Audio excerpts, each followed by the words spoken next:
Hi friends. Indian economy और Indian financial system का module A पढ़ रहे हैं हम लोग, जिसमें है चैप्टर नंबर 9 का पार्ट 5। तो चैप्टर का नाम है international economic organization world bank. अभी पढ़ रहे हैं हम लोग वर्ल्ड बैंक। तो वर्ल्ड बैंक के बारे में हमने पढ़ रखा था पहले से पार्ट 3 और 4 में कि वर्ल्ड बैंक क्या होता है और उसकी अलग अलग ऑर्गेनाइजेशन क्या होती है। इस पर्टिकुलर वीडियो में हम लोग जानने की कोशिश करेंगे कि इंडिया का और वर्ल्ड बैंक का क्या रिलेशन है और कैसा रिलेशन रहा है, और जो इंटरनेशनल मॉनेटरी फंड है यहाँ पे, इंटरनेशनल मॉनेटरी फंड और वर्ल्ड बैंक, इन दोनों में क्या डिफरेंस है। ठीक है, तो चलिए शुरू करते हैं। तो India and the world bank, तो इन दोनों के बीच कैसा रिलेशन है वो अभी हम देखेंगे। Except for आईसीएसआईडी। आईसीएसआईडी का लॉन्ग फॉर्म क्या है friends? International centre for settlement of investment dispute. India is a member of 4 of the 5 world bank group components. तो जितने भी 5 अलग अलग कंपोनेंट्स यहाँ पे हमने देखे बहुत से कि कौन कौन से है।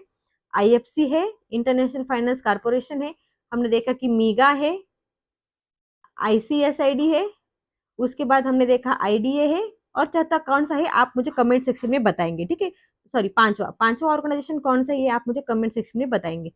तो यहाँ पे एक्सेप्ट फॉर आईसीएसआईडी, तो जितने भी आईसीएसआईडी को छोड़ के जितने भी बाकी 4 ऑर्गेनाइजेशन है उसमें हमारा इंडिया जो है वो उसका मेंबर है, बस आईसीएसआईडी का नहीं है। India is a founding member of the World bank and has benefited greatly from its activities in a variety of ways. तो हमारा इंडिया जो है वो वर्ल्ड बैंक का फाउंडिंग मेंबर है, और बहुत बार वर्ल्ड बैंक से हमें बहुत बार फायदा मिला है, मतलब बहुत बार हमने वर्ल्ड बैंक से यहाँ पे लोन लिया है। तो किस तरीके से हमने लोन लिया है? Including guidance funds guidance, cross country expertise and so on. मतलब फंड्स मतलब लोन लिए हैं, गाइडेंस मतलब जब भी हमें कोई एडवाइस चाहिए, हमें कोई सपोर्ट चाहिए, टेक्निकल सपोर्ट बोलिए, कोई एडवाइस चाहिए, तो वहाँ पे वो भी हमें मिला है। और क्रॉस कंट्री एक्सपर्टाइज मतलब कि किसी दूसरे देश की जो भी यहाँ पे टेक्नोलॉजीज है, या मतलब कि किसी की हमें दूसरे देश की मदद चाहिए, हमें किसी देश की मदद करनी है, तो उसके लिए भी यहाँ पे हमें मदद मिली है। Borrowing from the World Bank has the advantage of providing low cost stable financing with extended maturity periods। तो वर्ल्ड बैंक से लोन लेने का फायदा क्या है कि आपको कम से कम ब्याज दर पे यहाँ पे लोन मिलता है। स्टेबल फाइनेंसिंग है, मतलब ऐसा नहीं है कि वो आपके पीछे ही लग जाएगी वर्ल्ड बैंक की, दो को पैसे दे दो, ऐसा नहीं है। स्टेबल फाइनेंसिंग मतलब आपको जब भी पैसे की जरूरत पड़ेगी आप उनसे पैसे ले सकते हो विथ एक्सटेंडेड मैच्योरिटी पीरियड्स है। मतलब ऐसा नहीं है कि आपको 2 साल में ही पैसे चुकाने हैं, आपको बहुत टाइम मिलता है, आपको 25 से लेकर 40 साल तक की रिपेमेंट पीरियड होती है। उसके साथ साथ 5 से लेकर 10 साल तक के आपको एक जो ग्रेस पीरियड है ना, ग्रेस पीरियड भी यहाँ पे मिलता है। India has received World Bank funds mostly through IBRD and IDA for a wide range of development initiative। देखिए फ्रेंड्स, क्वेश्चन किस तरीके से बन सकता है। आपको क्वेश्चन पूछेंगे कि which of the following line is true with respect to India. तो इंडिया से रिलेटेड नीचे में से कौन सा सेंटेंस जो है वो ट्रू है। फिर आपसे बोलेंगे कि इंडिया जो है वो आईसीएसआईडी को छोड़ के इंडिया बाकी सारे जो 4 इंस्टीट्यूशन है उनका फाउंडिंग मेंबर है, तो ये ट्रू बात है ना। हमने अभी देखा। फिर बोलेंगे कि वर्ल्ड बैंक का सबसे ज्यादा एक्सपोजर जो है वो ऊपर हमने देखा था ना कि आईएफसी का है ना, आईएफसी का इंटरनेशनल फाइनेंस कारपोरेशन, मतलब जो प्राइवेट सेक्टर के डेवलपमेंट के लिए पैसे देते हैं, उसका सबसे ज्यादा एक्सपोजर किसे था? तो इंडिया का था। फिर बोलेंगे कि आईएफसी का सबसे ज्यादा एक्सपोजर किसे है? इंडिया को है, तो ये बात भी सही है। फिर आगे बोलेंगे कि इंडिया ने सबसे ज्यादा लोन जो है वर्ल्ड बैंक से किन 2 ऑर्गेनाइजेशन लिया है? उसने लिया है आईबीआरडी से और आईडीए से, तो ये लाइन भी सही है। और चौथी भी कोई सच दे देंगे या फॉल्स दे देंगे। मतलब मेरा कहने का यही रहता है हर वक्त फ्रेंड्स की लाइन बहुत इंपॉर्टेंट होती है, कोई भी हो। ठीक है, ये जो मैकमिलन की बुक्स है मैंने कोई भी लाइन स्किप नहीं किया है, रिपीटेड जो लाइन है वही स्किप की है, तो आप लोग भी प्लीज इसे स्किप मत कीजिए। तो इंडिया ने जितनी भी लोन वर्ल्ड बैंक से लिए हैं तो आईबीआरडी और आईडीए से यहाँ पे लिए हैं डेवलपमेंट पर्पज के लिए। The World Bank has started assisting India in 1948 when funding for the agriculture machinery project was granted। तो वर्ल्ड बैंक की सबसे पहले लोन, मतलब सबसे पहले हमने वर्ल्ड बैंक की मदद कब ली थी? तो 1948 में ली थी। और पहला जो लोन हमने लिया था तो हमारा एक प्रोजेक्ट था एग्रीकल्चर मशीनरी प्रोजेक्ट, तो उसे फाइनेंस करने के लिए हमने वर्ल्ड बैंक से पैसे यहाँ पे लिए थे। इंपॉर्टेंट है एग्जाम पॉइंट ऑफ व्यू से। इन 1957 the World bank established a resident mission in India. तो वही बात है कि वर्ल्ड बैंक ने क्या किया, एक मिशन वहां पे लॉन्च किया इंडिया में। India has benefited greatly from its activities in a variety of ways including cash guidance, cross-country expertise, and so on. The World Bank has supported to majority of its flagship projects of the government of India and the state governments, मतलब कि जो flagship projects होते हैं, flagship project मतलब बहुत important, जैसे कि भारत माला हो गया, ये क्या है, फ्लैगशिप प्रोजेक्ट है, बहुत बड़ा प्रोजेक्ट है। तो ऐसे प्रोजेक्ट के लिए जो डेवलपमेंट प्रोजेक्ट है, जो फ्लैगशिप प्रोजेक्ट है, तो उसको पूरा करने के लिए हम लोग, हमारे गवर्नमेंट ऑफ इंडिया है, जो हमारे स्टेट गवर्नमेंट है अलग अलग, वो यहाँ पे वर्ल्ड बैंक से पैसे उन्होंने बार लगातार जब भी जरूरत पड़ती है वर्ल्ड बैंक से पैसे लिए हैं। Borrowing from the World bank has the advantage of providing low cost, sorry friends, शायद ये क्या कॉपी पेस्ट हो गया डबल, एक सेकेंड, कंसिस्टेंट फाइनेंसिंग, ठीक है, ठीक है, sorry it's my fault. the for India financing through the International Development Association, the banks concessional lending arms, देखिए लैंग्वेज किस तरीके से बदलते हैं, हमने पहले देखा कंसेशनल लोन देता है जिसे हम सॉफ्ट लोन बोलते हैं, कौन देता है, आईडीए देता है। तो वहां पे वर्ड क्या डाल दिया, कंसेशनल लेंडिंग आर्म है, इज हाईली अपीलिंग, मतलब क्या, हाईली अपीलिंग मतलब कि इसके जरिए लोग ज्यादा से ज्यादा लोन लेने की कोशिश करते हैं, क्योंकि जाहिर सी बात है ना, गरीब देशों का फायदा है कि कम से कम ब्याज दर है, ज्यादा से ज्यादा आपको मैच्योरिटी पीरियड मिलता है, उसके साथ साथ आपको ग्रेस पीरियड भी मिलता है, अगर सिचुएशन खराब है तो आपका लोन माफ भी होता है, तो हर कोई इसे प्रेफर करता है। ठीक है, India has borrowed from the World Bank, IBRD और IDSA for a variety of development initiatives. तो कौन कौन से पर्पस के लिए लोन लिया है इंडिया ने, पावर्टी रिडक्शन, गरीब को दूर करना है, इंफ्रास्ट्रक्चर, रोड बनानी है, बिल्डिंग बनानी है, सड़कें बनानी है, रूरल डेवलपमेंट करनी है, जो हमारे फार्मर लोग हैं उनकी डेवलपमेंट करानी है, और ह्यूमन रिसोर्स डेवलपमेंट, मतलब कि लोगों को एजुकेशन देना है, हेल्थ देना है, उनको स्वच्छ पानी देना है। ये सारे, इन सारे पर्पज के लिए, ये सारे क्या है, ये सारे डेवलपमेंट पर्पज है, ये सारे डेवलपमेंट प्रोजेक्ट्स है, तो इन्हें पूरा करने के लिए हमने यहाँ पे लोन ले रखा है वर्ल्ड बैंक से। IDA funds are one of the most advantageous foreign loans for the government of India and they are mostly employed in projects in achieving the SDGs। ठीक है, तो बोल रहे हैं कि एक सेकेंड, आईडी के जो आईडी के जरिए जो भी पैसे हमने यहाँ पे लिए हैं इंडिया ने, तो जिस हमारे इंडिया को इससे बहुत फायदा मिला है, जो भी फॉरेन लोन हमने यहाँ पे लिए हैं, तो जो भी प्रोजेक्ट जो एसडीजीज होते हैं, तो उनको अचीव करने के लिए यहाँ पे हमने हमें आईडिया ने बहुत ही सपोर्ट किया है। ये इंपॉर्टेंट नहीं है इतना, ठीक। तो अब देख लेते हैं कि आईएमएफ और वर्ल्ड बैंक का डिफरेंस क्या है, ये इंपॉर्टेंट है एग्जाम पॉइंट ऑफ व्यू से। मतलब अभी यहाँ पे आपको क्लैरिटी मिल जाएगी कि जो इतने सारे ऑर्गेनाइजेशन हमने देखे, तो उसका डिफरेंस यहाँ पे क्लियर होगा, ठीक है, यहाँ पे हमारी रिवीजन भी हो जाएगी साथ ही साथ में।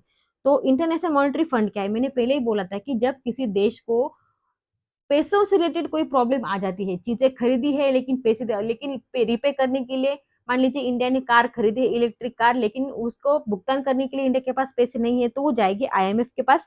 और मतलब कि जो आपकी फाइनेंशियल स्टेबिलिटी है पूरे विश्व के मार्केट में, फाइनेंशियल मार्केट में, उसे कंट्रोल करती है आईएमएफ।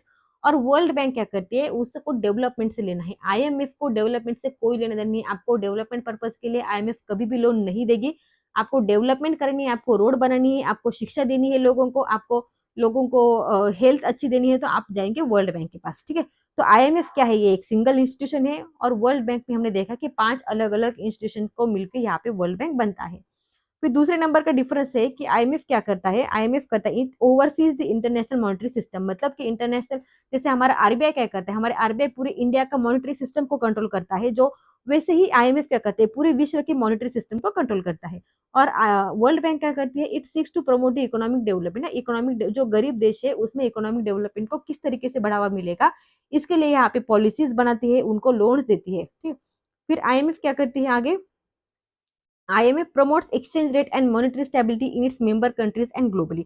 जो एक्सचेंज रेट मतलब क्या, इंडिया ने जापान से, या इंडिया ने जापान से वैक्सीन खरीद, तो इंडिया रुपये में पेमेंट नहीं करेगा, उसे यूएस डॉलर में करना पड़ेगा या जापानीज येन में करना पड़ेगा। तो वहां पे जो दो अलग अलग करेंसी को जब हम लोग एक्सचेंज करते हैं, तो वहां पे जो एक्सचेंज रेट प्रॉब्लम होते हैं उसको यहाँ पे सॉल्व, उसको प्रमोट करता है, मतलब कि उसमें कोई प्रॉब्लम ना हो, है ना, लोगों को पेमेंट करने में कोई प्रॉब्लम ना हो, कोई दिक्कत ना हो, और जो मॉनेटरी स्टेबिलिटी भी यहाँ पे बनी रहे, ये इंश्योर करने का काम करती है हमारी आईएमएफ। और यहाँ पे होगा world bank, it assist developing countries through long term financing of development projects and program. तो जो भी डेवलपिंग कंट्रीज है, उनके देश में जो डेवलपमेंट प्रोजेक्ट चला रही है, जो प्रोग्राम चला रही है, तो उनको फंडिंग करने के लिए यहाँ पे वर्ल्ड बैंक जो है वो यहाँ पे आगे आता है। फिर अगला डिफरेंस है कि इंटरनेशनल मॉनेटरी फंड क्या करता है, मैंने पहले ही बहुत बार बोला है कि बैलेंस ऑफ पेमेंट की प्रॉब्लम को आपको सॉल्व करता है, और शॉर्ट टू मीडियम टर्म आपको यहाँ पे लोन देने की कोशिश करता है। लेकिन वर्ल्ड बैंक ऐसा नहीं, वर्ल्ड बैंक आपको लॉन्ग टर्म लोन देती है 25 से लेके 40 साल तक का। It encourages the private. तो यहाँ पे अलग अलग जो 5 ऑर्गेनाइजेशन हमने देखे वर्ल्ड बैंक के, तो उनका शॉर्ट में यहाँ पे बता रखा है कि वर्ल्ड बैंक क्या करता है, जो प्राइवेट एंटरप्राइजेस होती है डेवलपिंग कंट्रीज में, तो उनको मदद करने के काम करती है आईएफसी, इंटरनेशनल फाइनेंस कारपोरेशन। फिर आपको इंश्योरेंस प्रोवाइड करती है मीगा। और फिर जो आर्बिट्रेशन, मतलब किसी दो देश में कोई किसी दो देश का एक आदमी है, मतलब सॉरी, किसी एक पर्टिकुलर देश का आदमी जो इन्वेस्टमेंट रिलेटेड अगर उसे कोई इसका कोई इशू है, कोई झगड़ा है दो अलग अलग देशों में, तो उस झगड़े को आप आईसीएसआईडी के पास ले जा सकते हो। वो उसे ये क्या आर्बिट्रेशन का काम करता है, बीच में एक जो आदमी होता है मिलाप, दो झगड़े करने वालों का जो प्रॉब्लम सॉल्व करके देता है, उसे बोलते हैं आर्बिट्रेटर। तो मॉनेटरी फंड के IMF draws its financial resources principally from the quota subscription of its member country. तो कोटा क्या होता है, मैंने बहुत बार बोला है कि जब कोई कंट्री पहली बार आईएमएफ को ज्वाइन करने जाती है तो उसे आईएमएफ को पैसे देने पड़ते हैं। वो पैसे के अगेंस्ट आईएमएफ उसे कोटा अलोकेट करती है, जितना ज्यादा आपका कोटा उतना ज्यादा आपके वोटिंग राइट्स होते हैं। कोई आईएमएफ कभी भी किसी कंट्री को उसके हिसाब मतलब उसके कहने पर कोटा नहीं दे सकता है। वो कोटा अलोकेट करता है उस पर्टिकुलर देश की जो मेंबर बनना चाहती है, उसकी इकोनॉमिक पॉलिसीज कैसी है, उसकी इकोनॉमिक डेवलपमेंट कैसी है, उस हिसाब से उसे यहाँ पे कोटा मिलता है। लेकिन वर्ल्ड बैंक में ऐसा नहीं, वर्ल्ड बैंक में जो है कि फंडिंग यहाँ से वहां, मतलब कभी कभी अमीर देश से लेती है, कभी कभी बॉन्ड इश्यू करती है। तो यही से आप देखेंगे कि क्वेश्चन कैसे बनता है, ठीक है। तो IBRD and IFC acquires most of their financial resources by borrowing from the international bond market. और आईडीए को क्या करता है, आईडीए को यहाँ पे डोनेशन मिलता है, ठीक है। अब देखेंगे क्वेश्चन किस तरीके से आएगा एग्जाम में। आपसे पूछेंगे, ये 5 ऑर्गेनाइजेशन दे देंगे। एक एक टेबल बना लेते हैं यहाँ पे क्योंकि आसानी हो जाए। 2 3 2 3 4 5। तो यहाँ पे बोलेंगे आईडीए है, यहाँ पे बोलेंगे मीगा है, यहाँ पे IC S I D IBRD, जो जैसे मुझे याद रहा है वैसे मैं लिख रही हूँ, ठीक है। और यहाँ पे आईएफसी। फिर यहाँ पे देंगे कि ways of acquiring the fund, ways of, यहाँ पे नेम ऑफ द ऑर्गेनाइजेशन, और यहाँ पे ways of acquiring the fund, मतलब किस तरीके से वो फंड अलोकेट करते हैं। फिर यहाँ पे लिख लेंगे यहाँ पे issuing the bonds, bye issuing the bonds.